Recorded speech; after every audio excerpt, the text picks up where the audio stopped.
आदाब नाज़रीन, ज़ेड में आपका खैर मकदम है। जिला सदर एसटी मोर्चा राजौरी कैप्टन निजामुद्दीन चौधरी ने रियासत की तरक्की और बेरोजगारी के मसले पर जेड न्यूज से तफसील से बातचीत की। आगे देखिए गुलाम रसूल की ये रिपोर्ट। जेड न्यूज़ के नाज़रीन को आदाब अस्सलाम। समय जिस तरीके से जेड न्यूज़ की पूरी टीम जो है आपको रोज़ाना हर एक शख्सियत से मिलवाती है, इसी तरीके से आज हम बीजेपी के एक लीडर हैं जिनका नाम है कैप्टन निजामुद्दीन जो है इनका नाम है।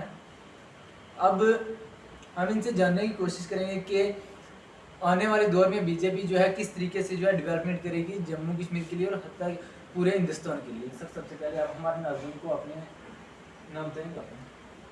शुक्रिया गुलाम रसूल जी। मेरा नाम कैप्टन निजामुद्दीन, मैं डिस्ट्रिक्ट प्रेसिडेंट हूँ एसटी मोर्चा का बीजेपी का।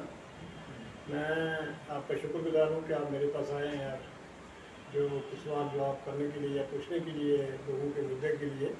तो मैं जेड न्यूज़ का तहे दिल से शुक्रगुजार हूँ और ख़ासकर मैं जो भी मीडिया के लोग हैं मैं सबकी कदर और इज़्ज़त करता हूँ और आप लोगों का मशकूर हूँ। इसलिए हूँ कि आप हर एक जो भी कोई मुद्दा है उसकी आवाज़ गरीब तक पहुँचाते हैं, हर चीज़ का हर आदमी को पता चलता है। तो इसलिए मैं आपका दिल से शुक्रगुजार हूँ। सर, आप हमें बताना चाहेंगे कि आपकी जो सरकार है बीजेपी जो है ये आने वाले दौर में किस तरीके से जो है डेवलपमेंट करेगी जम्मू कश्मीर के लिए, पूरे हिंदुस्तान के लिए? देखिए जी, बीजेपी का एक बहुत अलग मिशन है, उनका एक अलग सोच विचार है। बीजेपी ये एक पार्टी मरकज़ के बीच में इंडिपेंडेंट पार्टी है। ये एक भारी अक्सरियत से लोगों ने इनको मैंडेट देकर इस पार्टी को सिलेक्शन किया है। और ये पार्टी जो है ख़ासकर हिंदुस्तान के अंदर नहीं, बाहर के मुल्कों में भी इस पार्टी की तारीफ़ की जाती है। और ख़ासकर हमारे जो प्राइम मिनिस्टर जनाब नरेंद्र मोदी जी हैं, उनके लिए जो तारीफ़ें आप सुनते होंगे कि बाहर के मुल्क जो है नकल कर रहे हैं हिंदुस्तान की, कि जैसा काम हिंदुस्तान में भाई नरेंद्र भाई मोदी जी कर रहे हैं इस तरीके से हम भी करें। तो इसका बड़ा अलग सा मिशन है। ये पार्टी कोई दिखावा या कोई अपना इस अलग थलग इसका मामला वो नहीं है जैसे आम पार्टियां करती हैं। तो आपको मालूम है पिछले 70 साल में जम्मू कश्मीर को आज़ाद हुए हो गए, जिसमें 8 साल तो बीजेपी को भी हो गए। तो आप लोग मीडिया वाले हर आदमी से इंटरव्यू देते हैं और लोगों से बातें भी सुनते हैं। तो आपको पता है ये 7-8 साल में जितनी तरक्की हिंदुस्तान में हुई है इतनी शायद पहले 60 साल में हुई। यानी कि किसी पार्टी ने काम नहीं किया, सरकारों ने काम नहीं किया, लेकिन उनका मुद्दा अलग टाइप का था। उन जो सरकारों ने काम किया है वो चुने हुए नुमाइंदे, ख़ानदानी राज और बड़े बड़े लोगों के साथ मिलके बड़े बड़े इस किस्म के कार्रवाई में। लेकिन जो ये हमारी पार्टी है बीजेपी, ये एक इसका फोकस गरीब पर है। आपने देखा होगा इसको तो 40 से 50 स्कीम जो है हमारे हिंदुस्तान के अंदर ये नरेंद्र भाई मोदी जी ने सिर्फ गरीब के लिए लागू की है। जो मैं गिनती करूँगा कम से कम 1 घंटा लगेगा उसको, मुझे सब लोगों को पता, मुझे ज़्यादा बताने की जरूरत नहीं है। तो यही काम अगर यही मुद्दा बाकी सरकारों ने किया होता तो आज हमारा हिंदुस्तान जो है किसी काफ़ी अच्छी तरक्की पर होता। जी सर, अगर बात की जाए हमारे हिंदुस्तान की में सबसे ज़्यादा बेरोजगारी और बीमारी जो है सबसे ज़्यादा है इस दौर में, इस मॉडर्न ज़माने में। सर, इसके बारे में आप क्या कहेंगे? बेरोजगारी जो है कम हो पाएगी? देखिए जी, आपने बेरोजगारी की बात की है।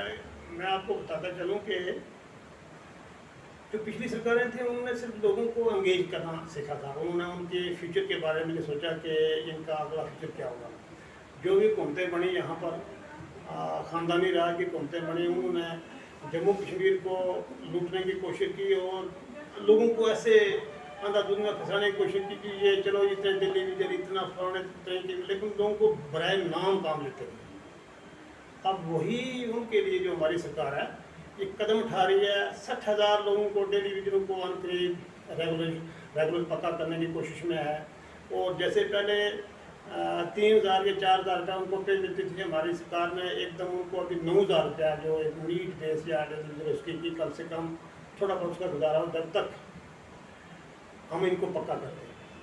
ये सभी काम हो जाना था, लेकिन बदकिस्मती हमारी के कोरोना ने 2 साल, आप सबको पता है कि कोरोना ने 2 साल जो है महामारी की वजह से कितना खर्चा हुआ है। कोई डेवलपमेंट नहीं हो सका, कोई फैक्ट्रियों के जो मसाला इनकम थी शोर से हिंदुस्तान में वो नहीं हो सके, और जिसके कारण मुश्किलात पेश आई। तो इसलिए आप मेरी गुजारिश है आप लोगों से कि थोड़ा सब्र की ज़रूरत है, देर आए दुरुस्त आए। आप जितने भी डेली विजिट वगैरह हैं, जितने भी ये लोग हैं, ये इंशाल्लाह इनका काम होगा और अनकरीब होगा और इनका मुद्दा जो है वो हल होगा। और हमारी सरकार जो है बहुत कोशिश लगी हुई है कि कोई बेरोज़गार न रहे। उसके अलावा जो बेरोज़गार हैं, जो बेवसी, उनके लिए स्कीमें लागू की हैं, उनके लिए लोन और पैसा जो है प्रोवाइड कर रही है गवर्नमेंट। किस किस्म के क्या क्या कार्रवाइयाँ हो रही हैं कि लोन 20-20 लाख रुपये 30-30 लाख रुपये लेकर जितने एम्प्लॉयड बच्चे हैं जो नौकरी में नहीं है वो अपने काम चला सकते हैं, पैसा कमा सकते हैं। वो भी हमारी गवर्नमेंट ने शुरू किया है। सर देखा जाए कि ये जो बीजेपी की सरकार है, ये एमजी नरेगा के जो पैसे हैं, जो 14 एफसी के या जैसे भी पैसे हैं, ये आवाम को पहुँचाने की कोशिश करती है, लेकिन जो मेंबरशिप हैं जो पैसा जो हड़प कर लेते हैं, रिश्वत लेते हैं, क्या इनके बारे में कुछ बीजेपी सरकार कदम उठा पाएगी? देखिए, बहुत अच्छा सवाल आपने किया सर नरेगा और 40 एफसी के बारे में। पहले क्या होता था कि मन मर्जी था, एक सरपंच अगर बीजेपी का सरपंच बन गया तो वो अपने लोगों का काम करता था। अब गवर्नमेंट ने ऐसा किया कि टेंडर सिस्टम किया है। आज 20,000 तक का टेंडर है। आज वही बंदा काम करवाएगा जो ग्राउंड के बीच में, अगर मैं कोई अपना काम रखा रहा हूँ 50,000 का, तो मैं खुद नहीं करवा सकता हूँ उसको वही एक पहले उसका टेंडरिंग सिस्टम होगा, वो टेंडर डालेगा, उसके बाद में जो बंदा जिसका काम होगा वो पास खड़ा होकर काम करवाएगा और काम ग्राउंड में नजर आएगा। मुश्किलात आई लोगों की, काफ़ी लोगों को मुश्किलात के नहीं कि अगर मेरा काम था मैं खुद करता, अगर मेरा काम था मैं खुद कराता तो उसमें मैंने शायद 50,000 में से मैं 10,000 का काम ही ना करता। मैं कोशिश करता हूँ, बेशक मेरा अपना काम भी है, मैं कोशिश करता कि नहीं कि 40,000 मुझे बचे। लेकिन अभी गवर्नमेंट ने ऐसी स्कीम सोची, पैसा भी मिसयूज ना हो और ग्राउंड में काम भी नजर आए, डेवलपमेंट भी हो, ये बचा रहा है हमारी गवर्नमेंट। और नरेगा का पैसा जो है वो लगातार लोग काम कर रहे हैं, पैसा मिल रहा है। ये है कि ग्राउंड में काम होना चाहिए। वो दिक्कत कहाँ से आ रही है कि लोग ग्राउंड में काम कराते नहीं हैं, तो वो फॉर्मेलिटी करते हैं पूरी कि चलो जी हमें कुछ ऐसा मिल जाए। आजकल बड़े टेक्नोलॉजी है, पहले जियो टैग होगा, पहले ग्राउंड में जगह देखी जाएगी, जियो टैग होगा, उसका फोटो साथ लगाया जाएगा। वो फॉर्मेलिटियाँ हर एक बंदा कर नहीं सकता, इसकी वजह से वो लोग बोलते हैं कि हमें परेशानी है, अदरवाइज कोई परेशानी नहीं है। जी सर, ये जो जम्मू कश्मीर के अंदर जो मैंने देखे हैं बहुत सारे जिन्होंने PhD की हुई है, बहुत सारी डिग्री हासिल की हैं, लेकिन बेरोजगार हैं, इनके लिए सर क्या पोस्ट कोई निकलेगी? मैंने आपको पहले ही बताया कि हमारी गवर्नमेंट घोटाला, इसको घोटाला बोलते हैं ना। पहले क्या होता था कि अगर 4 बच्चे हैं, अच्छे काबिल बच्चे हैं, उसमें एक नालायक बच्चा किसी MLA का या मिनिस्टर का किसी और का, उसका नंबर लग जाता था। वो जो पढ़े लिखे लोग होते थे वो रोते थे कि हमारा नंबर नहीं पड़ा।